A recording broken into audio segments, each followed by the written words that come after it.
Amazon continue de dominer les ventes en ligne au Québec. Amazon est un joueur majeur, dominant depuis plusieurs années au Québec. Mais si on regarde la progression au cours de la dernière année, là, si on va regarder 2024, Amazon a décidé qu'il quittait le Québec. On fermait des entrepôts et on allait en sous-traitance. Il y a des raisons, tout ça. Peut-être qu'on pourrait avoir plus d'explications autour de la loi 96 à un moment donné. Mais chose certaine, là, si on regarde les parts de marché en ligne, les achats effectués par les Québécois en ligne, en 2023, c'était 51% des achats en ligne qui étaient effectués sur Amazon. Et là, 2024, loin de s'estomper, là, on parle de 64%. Donc, Amazon est en complètement domination au Québec. Alors, on était déjà, 2020, on était à 41%, 2021, 48%, 2022, 46%, 2023, 51%. On pensait qu'on avait atteint un plateau et non 64% en 2024. Donc, vous voyez là comment la présence d'Amazon est forte au Québec. Et là, si on regarde un peu, il y avait d'autres données aussi très intéressantes de Net Tendance.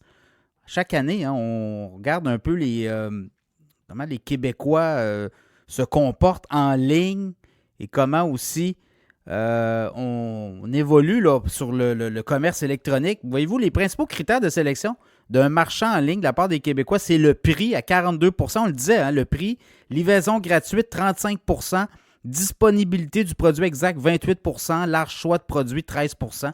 Mais clairement, c'est le prix et la livraison qui semblent être les facteurs les plus dominants. Et également la livraison gratuite. Donc, on le dit aussi, les programmes de fidélité en ligne. Livraison gratuite, 65%. Retour gratuit, 39%. Possibilité de cumuler des points, 37%. Programme de fidélité gratuit, 32%. Donc, c'est un peu là que ça se joue également. Donc, voilà, c'est un peu qu'on regardait. Puis, je regardais, y a-t-il d'autres sites là, qui se démarquent quand on veut voir également s'il y a des sites comme Temu. Et Temu aussi, là, si on regardait, on voit la croissance des sites web de transactions chinois qui continuent de monter. Outre Amazon, là, Temu arrive aussi en deuxième place. Il y a Walmart, Shein à 21%, puis Costco 19%. Donc, il y a encore beaucoup de travail à faire. Sur l'autre chose qui m'intéressait aussi, c'est les épiceries en ligne.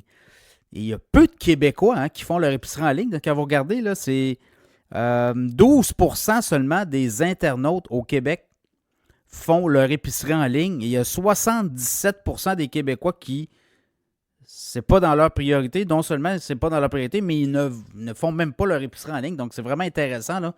Mais c'est juste 12%. On penserait qu'avec tous les services qui ont été mis et pendant la pandémie, mais après aussi, on a mis beaucoup l'accent sur le commerce en ligne, l'épicerie en ligne, mais c'est encore seulement 12% qui le font souvent, très souvent.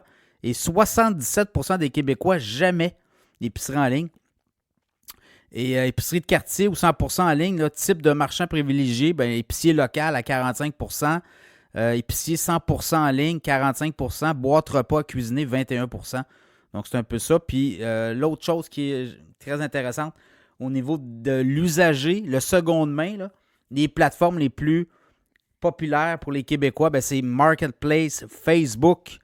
39% des Québécois disent faire des achats et 46% des Québécois disent faire des ventes. C'est la plateforme numéro 1. Après ça, c'est Kijiji, eBay, Etsy, Poshmark, Lepak et autres. Donc, vraiment, Marketplace demeure très, très fort auprès des Québécois.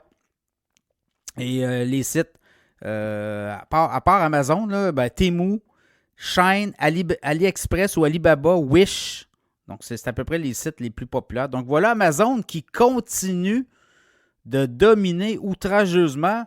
Bon, il y a eu du boycott. Oui, il y a eu des gens qui se sont désinscrits, mais je pense que ça a été de courte durée, là, pour avoir 64% des parts de marché de tout ce qui se vend en ligne au Québec. C'est parce qu'Amazon est le modèle d'affaires est là, est très puissant. Et on va voir si la fermeture des centres de distribution d'Amazon, ça aura un impact. On dit qu'il y avait peut-être un certain impact sur le délai, Mais quand même, si la disponibilité est là, le prix est là, ben les Québécois vont acheter en ligne sur Amazon. Donc, ça sera à suivre. Mais Amazon qui poursuit outrageusement là, sa domination au Québec.